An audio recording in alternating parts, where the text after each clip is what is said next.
MBBS, BDS மருத்துவ படிப்புகளுக்கான தரவரிசை பட்டியல் சனிக்கிழமையன்று வெளியிடப்பட்டது. தமிழகத்தில் நடப்பு கல்வியாண்டில் MBBS மற்றும் பல் மருத்துவ படிப்புகளில் அரசு ஒதுக்கீட்டு இடங்களில் சேர 28,053 மாணவர்கள் விண்ணப்பித்தனர். இவர்களில் 27,539 பேர்களின் விண்ணப்பங்கள் ஏற்றுக் கொள்ளப்பட்டன.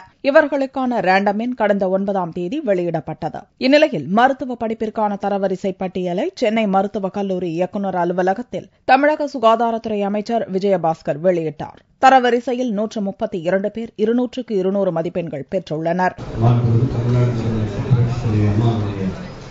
நல்ல ஆணைக்கிழங்க இன்றைக்கு மருத்துவ மற்றும் பல் மருத்துவ சேர்க்கைக்கான மாணவர்களுக்கு பெறப்பட்ட விண்ணப்பங்கள் அடிப்படையில் ரேங்க் பட்டியல் இன்றைக்கு வெளியிடப்படுகிறது. மாணவர்களுக்கு பெறப்பட்ட மொத்த விண்ணப்பங்கள் 28,057. பின்னர் செய்தியாளர்களிடம் பேசிய மருத்துவ கல்வி இயக்குநரக செயலாளர் சுகுமார், பொது பிரிவினருக்கான கலந்தாய்வு ஜூன் 18ஆம் தேதி துவங்குவதாக தெரிவித்தார்.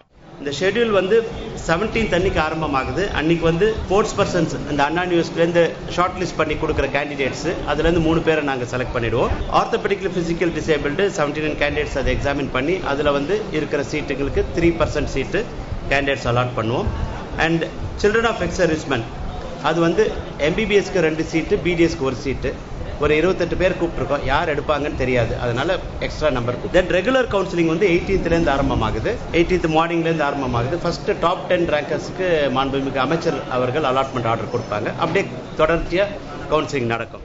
அனைத்து மாணவர்களுக்கும் SMS, தபால் உள்ளிட்டவை மூலம் தகவல் அனுப்பப்படும் என்றும், கலந்தாய்வுக்கு அழைக்கப்படும் நாட்களில் மாணவர்கள் குறிப்பிட்ட நேரத்திற்கு 1 மணி நேரம் முன்னதாக வந்துவிட வேண்டும் என்றும் மருத்துவ கல்வி இயக்குநரக செயலாளர் சுகுமார் தெரிவித்தார். தரவரிசை பட்டியல் மற்றும் கவுன்சிலிங் தொடர்பான விவரங்கள் www.tnhealth.org என்ற இணையதளத்தில் தெரிந்து கொள்ளலாம்.